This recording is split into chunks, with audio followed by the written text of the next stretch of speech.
The following video may not be suitable for children 13 and under. Viewer discretion is advised. Hello everybody, welcome to my channel. Today's video is a recap video of Earthrise War for Cybertron Wave 1. Now that I've completed reviewing all of the Wave 1 releases for Earthrise, I thought it'd be fun to do a recap video where I give my thoughts on the wave as a whole and respond to some comments I got on the individual reviews. Now, fellow Rejecticon Kato's Collection did a recap video as well, and I'll put a link to it in a card above and in the description below, so please check it out when you can. With that being said, let's get started. Now, as a whole, I'm really pleased with what we got from the first wave of Earthrise. It's not a perfect wave, but there is room for improvement. So first of all, the positives. In this wave, we got two characters who I feel needed an update, and that is Grapple and Hoist. Now, don't get me wrong, the prior generation's Grapple is still a great figure, but Earthrise Grapple screams G1 and looks really great. The same goes for Hoist, but the prior generation's Hoist was really way too small and kind of didn't really look like Hoist. We also got an awesome Earth mode for Starscream and Optimus Prime, and I gotta say, those two are probably my favorite out of this whole wave after messing around with them for a couple weeks. We also got Micromaster bases in the form of modulators, and I'm really loving these bases. They are like Legos for Transformers.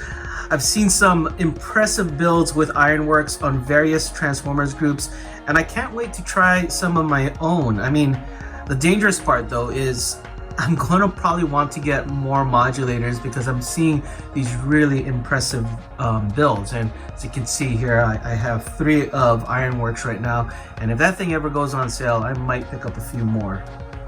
We also got more Micromasters, which is awesome for me since it is my favorite gimmick. And I'm looking forward to getting more throughout the year. And last but not least, we got a very nice and clear and easy way to read instructions. And who'd have thought just simply changing the color would make for such a better experience. So I'm really glad the color choice for the instructions was changed and it looks really good. Now on to the negatives. First and foremost is the lack of Decepticons in this wave. We get a total of 4 Decepticons, 2 of them are Micromasters, and 1 of them is a carryover from the prior Siege line, which is Astral Train. Another negative is the grapple issue that folks have been getting with the pegs breaking in the back. And, well, for me personally, I did not experience that, but man, watching all those people reporting breaking of pegs, it prompted me to sand down those pegs on mine as a preemptive measure. I did a video on how to do it. I'll put a link to that in the card above. Check it out if you guys have grapple and want to sand down your pegs. Also in the negative column is the paint apps or lack thereof on Optimus Prime and his trailer. Now, my review of Prime may seem harsh in terms of color application, but I think he's an awesome figure. I just think he could be better if some little details were taken care of. But Earthrise Prime still, to me, is the best mainline Prime that we've got. And the final negative is the new Battlemaster gimmick, basically becoming a ramp. Now, I may change my mind because I saw the preview of the Snake Battlemaster from Toy Fair, and I thought that looked pretty cool, but I would have preferred us to have gotten Battlemasters that we needed to complete the rest of the Autobot Target Masters. I know in the Walmart exclusive we're getting Target Master, or the Battlemaster who becomes the gun for Crosshairs, but would like to get the rest of them. Well, that pretty much sums up my thoughts on Wave 1. Now on to the comments, and I'll be going over these in the order I reviewed the figures, with Optimus Prime being first. So first comment from Bushido Brown Sama. He told me, you can do the Matrix pose, you just have to have the arms above his head. So now in my review, I was trying to do the Matrix pose as if he was trying to open it like this, but Bushido Brown Sama says can do it over his head, so let's give that a try. Got the matrix here. I guess he's gonna hold it by his thumbs. And yeah, you are right. He can do it over his head. Very cool. Jason Hawley, he wrote, his trailer also fits Bumblebee Optimus Prime. So I did a little trailer video, and I'll probably put that in the description or a card if I can.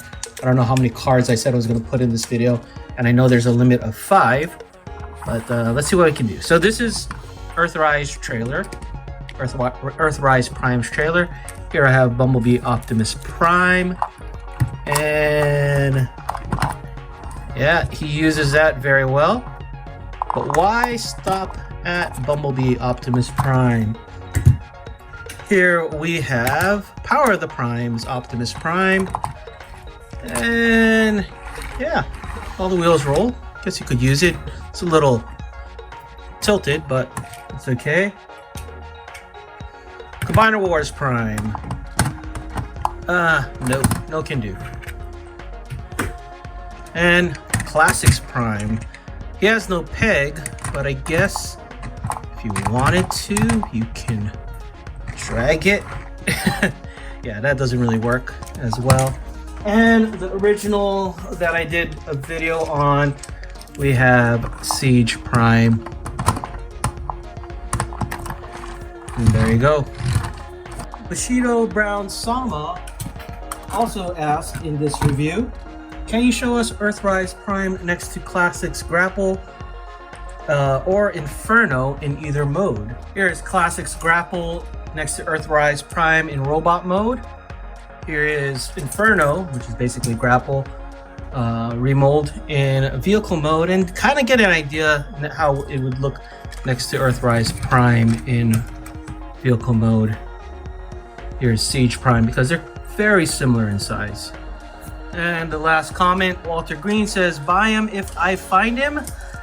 That is up to you. I don't really tell people to buy. You know, I do my review. It's just one perspective. I actually encourage folks, if they're not sure, just watch a couple reviews. Get a couple of different reviewers' perspective, because what I appreciate in a figure may be different than what you would appreciate in a figure. On with Hoist. First question from Deluxe. Baldwin, are you and Kato having a race to see who can get the most Earthrise reviews out? You're swell. Yes, we are having a race. No, I don't think we're having a race. I'm just excited to get them out, and I'm just excited to get these figures, so I'll also do it in the present. Next question from Anonymous Pokeformers or Pokeformers. You should review the Micromasters and Battle Masters in the same vid. I did, and I'll put a link to that somewhere. In the Grapple review, Jerry Strand asked, is anyone hoping we get a Constructicon lime green version of him released as Hauler? I personally wouldn't mind that. It'd probably be a Generation Select, but it would be cool to get a Hauler. I mean, we only saw him in the cartoon in his vehicle mode, but yeah, it pretty much looks like Grapple in vehicle mode. Brickroll writes, be careful with the pegs. They don't easily come out. I broke mine today. Luckily, the local Target here had one in stock, and I was able to get a replacement. Great video as always, man. And yeah, I did a review, and I'm getting in on the game. Earthrise Starscream, if you have time to check it out, please. Thanks for the tip, Brickroll. In fact, your comment there kind of was one of the comments that kind of made me want to sand down my pegs on Grapple after seeing so many of them break or being reported broken. Kato's one as well, I believe, inputs. And do check out Brickroll's reviews. I mean, I gotta tell you, his stop motion reviews are pretty awesome.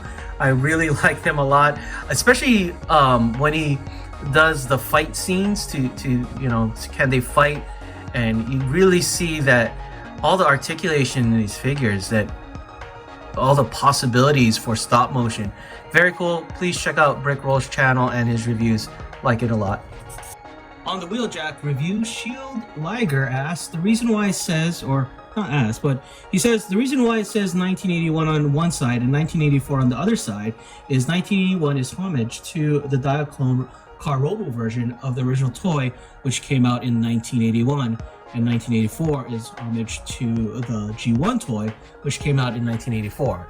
Thanks for the info, Shield Liger.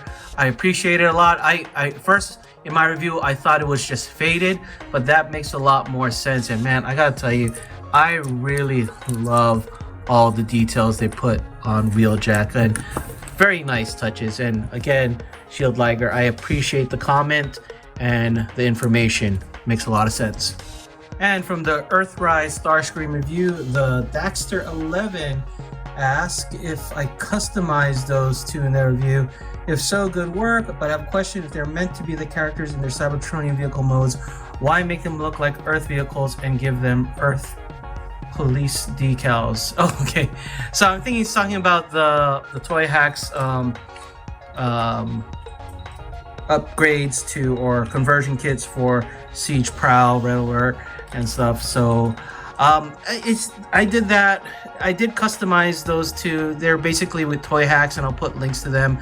But they're so close enough to having Earth modes that if you did a little change on them, they look like good fill-ins for Earth modes. So that's basically why I did them. Let's see. He also asked in the same review, I can see customizers or anyone really finding some of Earthrise Starscream's null rays online and then putting them on Siege Starscream. Will probably turn out really good. So I have Earthrise Starscream here, Siege Starscream here. Let's do the null ray swap. Here is Siege Starscream with Earthrise Starscream's null rays, and might as well go vice versa. I don't know. I mean, they look okay, but I think Earthrise Starscream's null rays are too rounded. I mean, I don't know. It's their preference. I guess they can go either way. On the Ironworks review, Anonymous Pokeformer says, sound barrier review, please. Did that down the line. And it's in the playlist, which I'll link to. And Baradis says, looks nifty, and wonder what having a few of them would look like. Well, I have 3, and I'm gonna start experimenting some builds with them because I've seen some really awesome builds. So hopefully I'll be able to post some builds of these multiple Ironworks in multiple configurations. From the Cliffjumper review, Monkey Guy 80 says, sadly this piece is so small compared with MP45B, it's not matched together. I actually have a couple of MP45, well, I have 2 MP45Bs, and here is MP45B next to Earthrise Cliffjumper, and you know, it's kind of hard to expect them to be MP scale. Definitely Cliffjumper is chug. Real Paranormal Wahoo, fellow person from Hawaii. So because of lack of backend, Cliffjumper becomes a shield. It makes him a parts former. So does that mean 8 Face is a parts former as well? Or even the leader class Optimus Prime for that matter? I'm thinking too much about this. I've said this many times. I'm okay with parts forming. I mean, it's not a big deal for me. I know some people don't like parts forming, so I don't look at parts forming as a negative. But if it's a descriptor of the type of transformation, I guess it's a descriptor. But for me, it's not a negative. I still think Cliffjumper looks really cool. I hope we get a repaint of him as Bumblebee. From the Earthrise Astral Train review, Matt Borel said they should have made him the white version. Yeah, from the Japanese exclusive. I remember the white Astral Train. That would have been cool, but probably might have been something Takara Tommy would do as a mall exclusive. I wouldn't mind one though, because I always thought the white Astral Train looked very cool. Ocean Hammer says, I still think the weathering is still unappealing. I gotta agree with you. It is unappealing. I still have to take the time to take it off because it's just on this leg part. Gonna have to get some alcohol and rub it out. Tony Stark says, same figure, nothing different, scale only. It's actually the exact same figure The only thing different with the Earthrise Astral Train and the Siege Astral Train is the packaging, the instructions, and the inclusion of the decoder. Everything else on the robot is exactly the same. From the Battle Masters Wave 1 review, Sound Barrier and Smashdown, Nero says, sound barrier will be pretty cool with the modulators. How many ramps or shield type Micromasters are there? Great review, thank you Nero, appreciate it. I think, well, this one was previewed, and then the snake one was previewed. I think those are the only two that we know of, or at least seen pictures of. Cephid, I'm gonna mispronounce this. Cephids? Sorry if I mispronounced that. Just curious, do you think it'd be easy to take the ramp off of sound barrier altogether? So looking at sound barrier, if you look at him a little closely, there's no screw points, but you see this body here? Let's focus. There is this body. This blue part is actually connected here, and it's pinned. So if you want to hammer out that pin, you should be able to remove the ramp. But I am not a fan of pins, and a lot of times when you hammer out a pin, it doesn't go back the same way. And from the Wave 1 Micromasters review, Lego AWC Stop Motioner says, aren't they just adorable? Yes, they are. Very cool. And OC Omega Shadow Stacking says, I just support your channel and hit the like button. Thank you. Greatly appreciate it. And that is it for the comments. Well, I hope you enjoyed this recap of Earthrise Wave 1. I don't know, I may do that with every single wave. We'll see how it goes. But let me know what you guys think in the comments below. And if you have any other questions, maybe I'll try to address it in the next video. Anyway, that's it. Thanks for watching. If you enjoyed this video, please give it a like and subscribe. Follow us on social media and check out our Discord. Links in the description below.